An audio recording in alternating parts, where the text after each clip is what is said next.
I think the reason why Miya-san was murdered is because of her research. You know, she was doing ethnological research by studying the library of this village. Studying the history of this village, I mean, not the library. Well, she was at the library, but there's only the library in the nearby town. I've heard something along those lines. Tong-san was interested in the occult and in mysterious things. Miya once told me that she was studying the village's legends of man-eating demons out of curiosity. I think she discovered a very important secret about this village through her studies. Or maybe she wasn't even close to the truth, but they thought she was. Wait a second. What's the secret of this village you're talking about? What's a secret, Keiichi? I just read a few of her scrapbooks, but those were the ones that she was handling with extra cautions, so I think they are pretty important things written in them. I think I know about 80% of what Miya-san was trying to uncover, but if it's true, it's almost too crazy to believe. Right now I'm trying to find out whether Miya-san's theory is right or not. So, what is it? What is the secret of this village? What could be so important that you might get killed just by knowing about it? What kind of logic is that to ask that question, Keiichi? It's just like, oh, so you know a secret that could get you killed. So what's the secret? It's just like, what? Do you want to also be killed too, Keiichi? I guess the moment those words left my mouth, yeah, now he's just like, oh wait. If Rena told me, I might get killed too. He's just like, with that kind of logic, just like, and like seconds later he'd probably be like, oh wait, no, Rena can't die either, no. He's just like, worry about my own safety first. Sorry, Rena, but, you know, survival and all that. I don't want to tell you yet, but I promise I will once I verify things. Because it's really crazy. Too crazy to be true. What do you mean, have to verify things? For example, I myself serve as verification that the maggot disease can occur without any background knowledge, but there are a lot of things I still need to verify. They sound too crazy to be true, and I can hardly believe them if I don't verify that they are. It's like, if we didn't get that scene where she was looking through the scrapbooks, her bringing up this would just be like, what the hell are you talking about, Rena? It would seem very jarring because we wouldn't... Well, to be fair, throughout this whole series, it's been teasing us with information, but never giving us definite answers, isn't it? That's the whole point, isn't it? It's like it's all leading up to something, but then it's like, oh no, not yet. The correct arc for this to be unveiled is not yet here.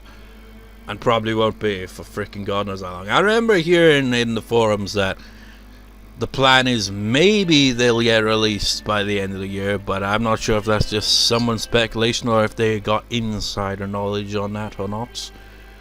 But it's still 2 arcs left in the main series, and I don't think they'd do the spin-off series, and I've never read the spin-off series. I'm just kind of interested in the main series because, well, it's the main stuff, man. It tells the story without going off into crazy spin-offs. Like some of the spin-offs, like I've seen like the anime adaptations, and some of the spin-offs are just freaking weird, to say the least. Anyways, what was I rambling about?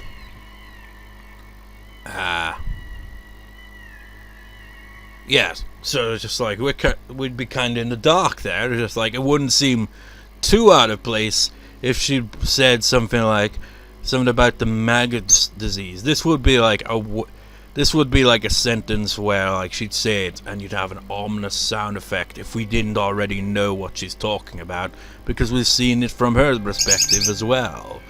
But for Keiichi, it's like, I don't understand. Maggots. They're certainly lost now, and I wanted to ask her some questions, but I decided not to cut in. Well, now that you've got it as a sentence, let's have a look to see if we can see its kanji. Oh, it's Uji. Uji. That's maggots. Oh wait, I established there was no UG in the dictionary the last time, didn't I? So, never mind. It was only Ushi, which is cow. Chotto Kareni. It's a shame, man. I'd really like to be able to, you know, read kanji characters with ease, but there's just so many of them, and they all have, well, not all of them, some of them only have like one specific pronunciation, but some have different ones. Like, I don't know, like, let's have a look through here.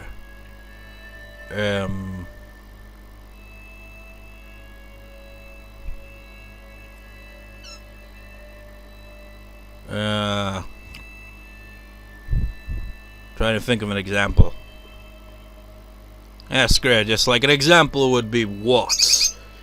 And come to think of it, in the previous part, when like I was like trying to like translate the one that had the what character for what, it was probably Nan, not like whatever I said it was, because like that character can be like this. It can be Na probably on its own, but it's kind of usually like Nan or Nani, you know, like that. It's like, I suppose it'd be Na if Ni, like the character for Ni, which is this right here, came after it. That would be Nani. Probably hear that before, you know, that specific words. Pretty distinguishable. But then you got like Nande and stuff like that, you know. The dare would come after the character, and Nan would be the kanji character. So it's not just Na, it can be Nan and all that. And Nan is Na with N attached, but it's all one character. It just confuses me that there's so many variety. It's like you got hundreds and hundreds of different kanji characters, and you got multiple different pronunciations depending on the context. It's just mind-boggling. Don't know how people do it, man. It's like with English, sure. Just like you've just like, for example, you just got the alphabet, and that's it. Well, no, that's not really it, is it? It's like sentence structure, you gotta learn that. So, and that's another confusing thing about Japanese. They don't use the same sentence structure as well. So that's another confusing thing. With English, it's just like there's so many rules, but when you just like, I suppose it's probably the same with Japanese. Once you're fluent in it, you don't really think about it. You'll occasionally be like, yeah, that must be confusing to people who are not overly familiar with the language. Yeah, it just boggles the mind a bit, doesn't it? It's like, how the hell do we learn a language at all with how bloody confusing it is? Anyways, much like you viewers, I suppose right now, I was totally lost now, and I went to ask her some questions, but I decided not to cut in. It was so hot outside, oh, tell me about it. I'm not freaking going out there in this freaking weather. It's like, the idea of catching a bus to go to the college or anything like that is just, ugh, no way, man. I'd just be freaking covered in sweat. But Rena held her arms as if she was cold. Rena, I'm always on your side. You can trust me. Thank you. I really appreciate it. I wonder if there's any kanji for that. It's like I'm just like always checking stuff like that, but it's not like it's going into my mind and just like, oh yes, I'll remember this information for future reference. Arigato. Sono. A kanji character, a wild kanji character appears. Yes.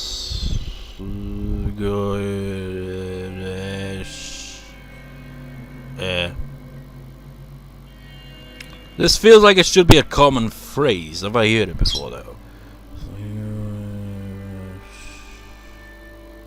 I don't know actually. But arigato, just write down plain old hiragana there. Sono's used a lot, isn't it? I don't really know how to describe that word, really. It's kind of like,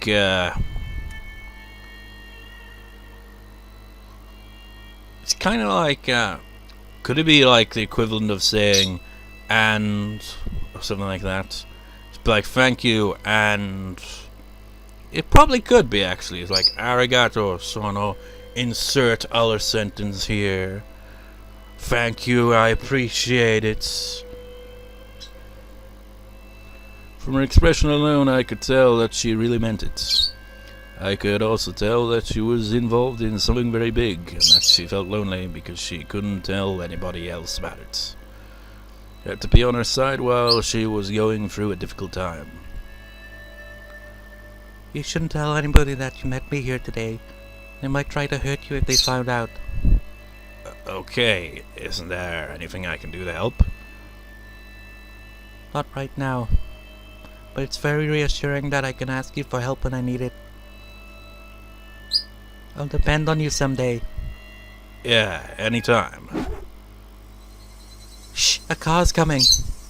Rena pushed my head into the bush. No, no, never mind. What was car in Japanese? Car. Fuck it. Translate it for me. Let's have a look at it. I remember learning car, but I can't remember it. Renaga, blah no, blah blah blah blah blah blah meaning, but that's not what we're looking for. We're looking for the log. What was car? Oh yeah. Shh, Krumaga. And I don't know that conjugate, so I can't translate that. That's like 3 syllables. That Karuma, then ga, and then something ru. So I at least know that one. That's another one, you know. Another one for the book of knowledge. Rena pushed my head into the bush. I went along bit and crouched down even lower in the bushes. Should be focusing more on the scene here. We stayed quiet for a while. I could hear a car coming closer, and after a while, a white van passed by. Why is it always a frickin' white van? I was surprised at her hearing. She heard the car coming when it was still far off in the distance. Did you see its license plate number? What? Oh, sorry, I didn't. I couldn't either, but I think it's the same car I saw earlier. That's the exact same thing happened to Keiichi and Higurashi. I mean, that's kind of like what they're going for here, but like up till now, it feels like it's been more kind of like flirting with being like, oh, it's a bit like the Higurashi and Miyakashi and Watanagashi and all that, but now it's like, no, this is the answer to Higurashi. See the similarities now, bitch. Are they the ones following you? I think so. It passed by me many times today on the street, and nobody usually drives. I hit every time, but it's strange. Are they the ones? Are they the ones who killed Takano-san and Tomodaka-san? Are they looking for the scrapbooks you have? Most likely, yes. I don't blame her for not being able to believe what's going on, because this is really crazy. Takano-san uncovered something really significant for her studies. The people who wanted that information hidden found out about it, and they killed her on the night of Watanagashi, dropping the curse of oyashiro-sama. Looking for the scrapbooks, the fruits of her research, and Rena has them. That's why they're trying to kill Rena. What about your house? It's safe there. I hid the scrapbooks in my secret hideout at the garbage dump. I'm worried about my father, but he'll be fine because he really doesn't know anything. Haha, it's written on your face, Keiichi-kun. It says I can't believe it because it sounds too crazy to be true. Am I right? I want to deny it, but I felt bad to lie. I remained silent in the affirmative. Well, that's a normal reaction. I couldn't believe any of it when I first read the first scrapbook. I finally started seeing the connections after reading all of them. I'm sorry, I do want to help you, but I just don't know how. I don't see the whole picture of what's going on. If I tell you, I might put you in danger. You're already in danger, right? I don't mind. Don't worry about me. Okay, I'll tell you then. It's probably the three families who killed Miya-san and Tapataka-san. To be more specific, it's the Sonzaki family, Mi-chan's family. Why? You know about the series of mysterious deaths, right? Of course. The treaties of the dam conflict die every year, right? The series of mysterious deaths is like a resolution of the dam conflict. They're trying to end the dam conflict in the true sense of the term by erasing people who betrayed the village. Have you ever noticed they always use like the same one or two pages in the background?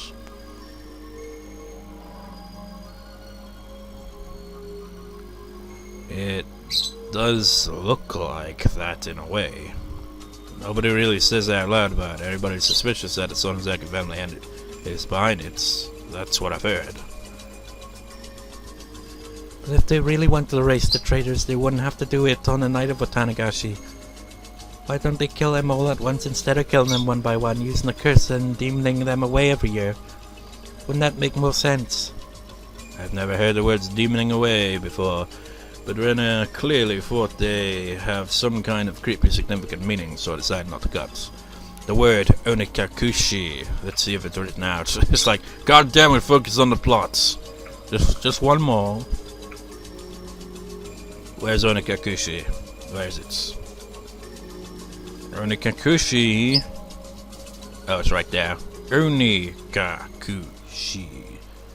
I suppose that's Kaku in Onikakushi because that's the character for demon, and demon is Oni, so Onikakushi. Again, with she at the end of things. What's that?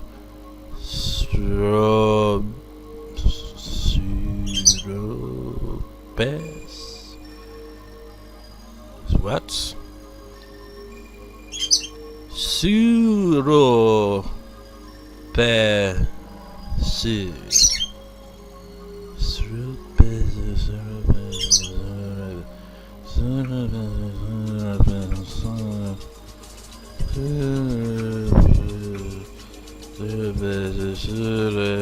I have no idea what the fuck that is. If it's in katakana, it's not Japanese origin, but I don't recognize it as a word.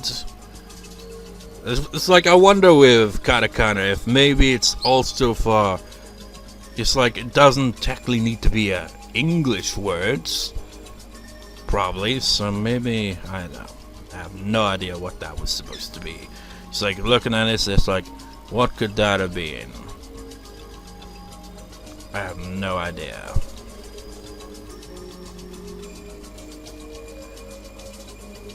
That means that they're using a series of mysterious steps in order to resurrect the sacredness of the Otanagashi festival. Step by step, they're reviving the sacred nature of Onikafuchi that was lost in the Meiji era. The goal is to revive the level of belief in oyashiro-sama that used to exist in primitive times. Belief in oyashiro-sama? Are you talking about the Furude Shrine? Yes, do you think people are at the Furude Shrine now? Elder people will respect the shrine, but that's it. Kids think of it as a place to play, and most of the villagers think of it as a place to gather for local events. Its sacredness has been lost, but with the dam conflict it started to revive, and they took it as a good opportunity to bring back the cult of oyashiro-sama. So, you're saying that some fanatical oyashiro-sama worshippers are behind all this? That's what I'm saying. The cult of oyashiro-sama is managed by the three families to begin with. The three families passed down their ultimate goal of reviving the cult of oyashiro-sama down to the present generation. When you think about it, you'll understand why the three families took the initiative in uniting the villagers during the dam conflict, and why they set up the Onikafuchi Guardian Office in the Furude Shrine, citing oyashiro-sama who was almost forgotten in that time. So, the three families, the fanatical oyashiro-sama worshippers orchestrated the series of mysterious deaths of Inimizawa.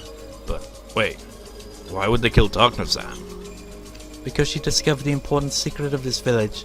Three families have been hiding it since the end of Onikafuchi. If that secret is revealed, the sacredness of oyashiro-sama will be lost. They found out that Mio-san was getting close to the secret, and that's why they killed her. What's this important secret? I don't care if I put myself in danger, I need to know.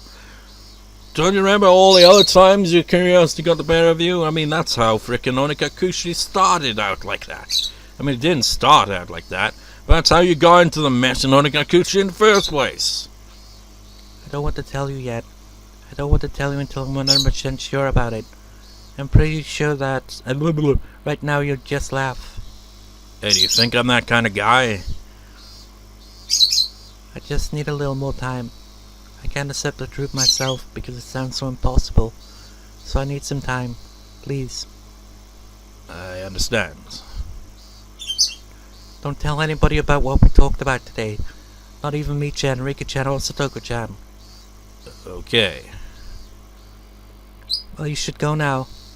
I'll take a look around for a while before I go home. I can't be too careful anymore. Rena ducked low in the bushes and moved away. I was left alone there.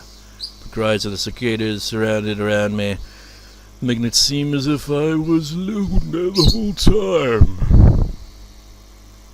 I started walking, still dumbfounded. In the end, Rena didn't tell me the secret because she was afraid of putting me in danger. But she told me clearly that there are people who want to resurrect the cult of oyashiro-sama, and that they're among the 3 families that control the entire village. They orchestrated a series of mysterious deaths for that purpose, and they killed Takano-san because she got too close to the secret they wanted to hide. Rena met Takano-san and happened to obtain the scrapbooks in which Takano-san wrote about her research. Rena still can't believe the secret written in the scrapbooks, but it's just too crazy. Hey, come on, Rena. You're kidding me, right? It's like one of those comic book stories. Mysterious occult group is plotting a conspiracy. I mean, it's not funny, even if it's a joke. And it's so cliché! But Rena is right about one thing. Even if this is true, it's really hard to believe. I understand why Rena wanted to wait to tell me the secrets. Maybe she was just fooled by Takano-san. But Takano-san was murdered for real. So, is it also true that someone is following Rena looking for the scrapbooks? I remember Rena said that a white van was following her. You can see white vans anywhere. I bet there are a lot in this village alone. She might just be oversensitive to everything right now. Rena hasn't recovered from the shock since that day. That's probably why she got the idea into her head that the police saw someone else is coming after her. They didn't cut in while she was talking. I think I did the right thing. If I had said that it was ridiculous or something to her face, Rena wouldn't have trusted me ever again. At that point, however, I gasped. A white van was parked on the side of the street. I wasn't sure if this was the same car that passed by earlier since I didn't see the plate number. But the number of people in the car and the ambience of it was similar to the one earlier. And there's one thing that looks suspicious about it. There was no reason to park here. It was on a smaller road in the middle of the woods. There's nothing around here. No traffic lights, no vending machines, and no public phones. I probably wouldn't notice it under ordinary circumstances, but I felt something was off. Something was wrong. Once I noticed how odd it was definitely suspicious. There were 4 men in work uniforms in the white van. The driver was smoking a cigarette, but the other men were just sitting there doing nothing. If they wanted to take a break or have a smoke, they could have chosen a better place than there. Here. It was possible that they stopped because they had to go to the bathroom really bad, but it didn't seem that way either. They didn't look as comfortable or relaxed like they would if they were taking a break. They looked like they were waiting for something to happen. There was a deep tension in that car. Could they possibly be waiting for Rena? No way. I didn't see anybody walking around here. This road is a back road. Nobody really uses this road, let alone by car. But it's impossible. Wait, then, what were you doing on the back road, Keiichi? Just taking a detour? Probably. I felt bad for Rena to even think about it, but this must be something that she got into her head because she's feeling victimized or something. She must be imagining things because she's still nervous from when her friends caught her in the act of killing Rena and Tepe. Hey, young man! I heard someone say that when I passed by the van. He couldn't mean me, he didn't even know who I was, so I assumed he was talking to one of the other people in the car. I pretended I didn't hear him and I kept walking by, and then he said it again, and honked the horn as well. Hey, young man, excuse me, are you on your way home from school? He had a strong accent similar to one of the older villagers. He must live here, but I didn't know him, and I don't know the local accent. I could tell he didn't know me either because he didn't call me by name. Yes, I am. You've been walking on this road all the way from school, right? You turned the corner where the stationery store is, right? Yes, so? They're probably lost, I thought. This village has many small turns, and you can easily get lost when you try to take shortcuts. Here in Wales, there's quite a few old Roman roads. They're very narrow, and it's just like... it's a good thing, like, they have, like, this kind of curved bit coming out, where, like, because it's a one-way road, but cars come from both ways, right?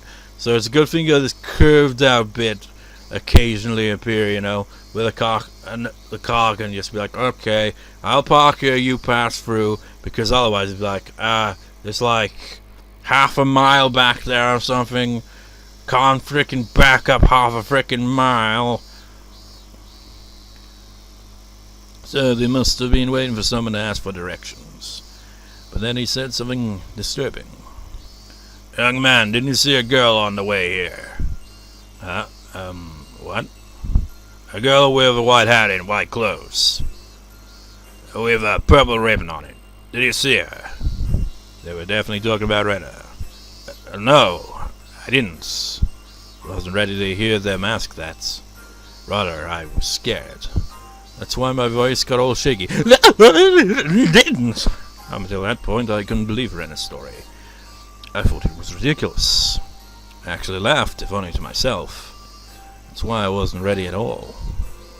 My heart was beating fast and I was sweating all over. And not from the heat. I immediately answered, no I didn't, but... It might have sounded like an obvious lie. The driver stared into my eyes. He looked like he was trying to figure out if I was lying or not, and my legs started to shake. Felt like a frog under the glare of a snake, and I couldn't move a muscle for a while. But I think the same went for those men too. They were clearly a suspicious group, and they had just asked a villager about a girl out of the blue. Anybody would get suspicious, and I was right. The men broke the ice and started making excuses before I even asked him why he wanted to know about the girl. Well, I was asking for no particular reason. We just passed by a girl earlier. You're a boy, so we were just wondering. Oh, okay. Please forget it. Sorry for the trouble, young man. We're off. The man started the engine and drove away. After they left, I saw nothing. That's right, nothing. There was no reason why they had to park here. Did you at least get the license plate number? So, were they really waiting for Rena? The plot thickens! Higurashi when they cry Keiichi. Lunch takeout list 2. We're gonna get some more details on Rena's past then. On a freaking takeaway note. Mystery machine. Mystery machine. This isn't Scooby-Doo. Can you imagine an episode of Scooby-Doo with Higurashi's level of disturbing stuff? Yes, like, I thought this was a kid's show. Yo, I found it kind of stupid in a way. It was the previous recording, right? Or was it the recording before that? We just like went over the takeout menu and was like, oh, I feel hungry now. But just prior to that, we had the maggot stuff. Just like, and then I just said, it did not buy. It's like, oh, fancy Chinese. Just like, after all that, what the fuck? The funny thing is, I did end up having Chinese the next day. But seriously though, who writes freaking, like notes on a freaking mental health patient on a freaking takeout list. Well, let's see what else she's got to offer information wise. Furthermore, it's important that we closely monitor her father and monitor the menu. Since he also suffered mental shock from the divorce and has been trying hard to take care of the patient, there's a strong possibility that he may develop an induced delusional disorder. The first step of mental care, one should listen to the patient's story carefully without denying it. That's the most basic of basics. However, when the patient and the listener are related, it's easy for the listener to become deeply influenced by the patient's delusions. Additionally, delusional paralysis is widely known to make people highly impressionable, and the influence sometimes can spread throughout a whole community. Therefore, even if several people claim to acquire a parasitic infection, it doesn't necessarily prove the existence of a parasite. Some of the phone calls to the health centers for the extermination of pests are nothing but a mass delusion. So these notes are obviously going over Rena's claims of the maggots and all that. Since the subject matter of delusion in this case is extremely rapid, the patient might harm or even kill each other in abnormal ways. Believing this to be the treatment for the disease, they might also give up hope and commit suicide together in the worst case. Since influential delusional the disorder, otherwise known as shared psychotic disorder, shows a particularly strong possibility of influencing close companions. Anyone who's going to contact the patients must be made to understand that the patients are under medical treatment, must be warned not to be influenced by the patient's delusions. They really do span these out quite well, don't they? It's like, aside from that one with Rika that seemed out of place, they really pace like the information. It's like, okay, we're gonna go over this tip now. It's like, the reason I'm saying that is just like, and must be warned not to be influenced by the patient's delusions. And what scene did we see? We saw Keiichi listening to Rena's story that sounded delusional, but now he's convinced a bit, isn't he? But then, what if it is? Ooh, who could say? Well, plenty of people, myself included. We're not going to say what it actually is. Individuals who are likely to be easily influenced are the patient's family members and people who deeply care about the patient, such as boyfriends or girlfriends, or just friends. Because, well, Keiichi is not her boyfriend.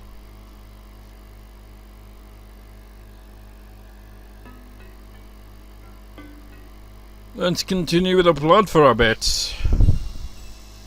Since most of this recording has been rambling. What else is new, though? I should apologize, Rena. I don't think I believed you. Really sorry about that. We're getting a lot of Keiichi's perspective now, aren't we? It's like, no, you can't see it from Rena's perspective right now because we don't want to reveal what she's going through yet. It's okay, Keiichi-kun. I'm just glad we didn't get caught.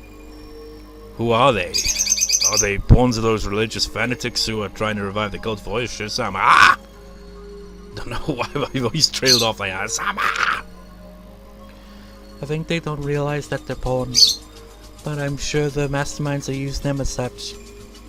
They must be the ones who have been pulling strings behind the scenes ever since the damn conflict. You know, I think the reason why my voice went oyashiro-sama is because I don't breathe between lines half the time. It's like I just read a whole thing like this. The people working for the Sonozaki family did something similar during the damn conflict itself. Just like, that's not how it works, man. It goes, I heard that people working for the Sonozaki family did something similar during the damn conflict itself. There's gotta be a bit of a flow to it. But I just read through half these lines. Unless it's like character speaking, I just go through it without pausing. Yes, everyone knows that. Uchi-san told me that. There was a kidnapping incident during the dam conflict. Yeah, and we heard all about that in Himatsubushi, if you remember that one. The case hasn't been disclosed to the public, but anyway, someone kidnapped the grandson of the Minister of Construction and coerced the minister into promising to put a halt to the dam construction. grandson of the minister was kidnapped? Hey, I've never heard about that before. Well, we have. That is, assuming you one or two viewers, if any, have watched Yellow Rocks or read the novels yourselves. And on that note, buy the novel so that we can finally get cards, maybe. I don't know. The minister's forgot where we were there, voice acting wise. The minister submitted to their demands and they made a big deal behind the scenes. That's why the incident never went public. Uchi-san only knows about it because he was in charge of the case. Heck, he was there, you know. Well, he would have to be, he was in charge. Okay, and... According to Uchi-san, between kidnapping the minister's grandson and blackmailing him, the tactics were frighteningly advanced. The police know that the Sonozaki family gave orders to the kidnappers, but the case still remains unsolved. At that time, the head of the Sonozaki family, Oryo, had announced a plan to fight against the dam project by force. She even formed a special attacks corps using a Yakuza group that's under the Sonozaki family's command. She was very serious about this plan to put the Ministry of Construction down by brute force if she couldn't stop the construction. Everybody knows that the Sonozaki family had tried to stop the dam project even if it meant breaking the law. So I wasn't so surprised to hear that she had a dangerous plan like that. Actually, I wouldn't be surprised if it was Mion who came up with the idea. The plan sounded just like her. In the end, the plan ended up as nothing more than that, but the Special Attack Corps actually did undergo training, a very high-level training at that. At least she had uncovered the information right after the dam conflict ended. At that time, Oreo even said that if the village was going to be submerged, all members of the Onagafuchi Guardians would choose to stay in their houses and drown. So, because Oreo is behind those things, I couldn't just laugh off the idea of an armed assault on the Ministry of Construction.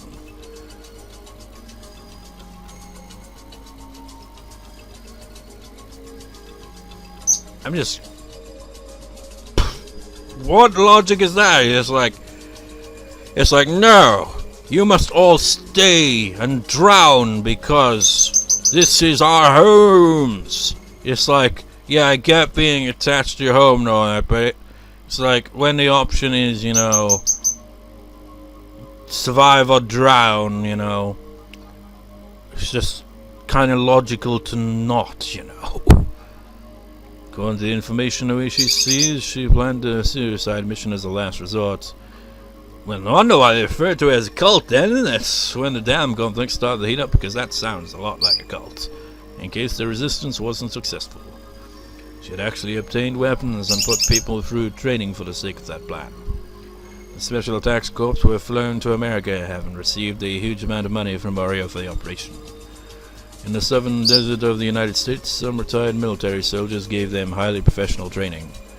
While the plan was never carried out, the Special Attacks Corps became a death squad under the direct control of Oreo after they came back from America.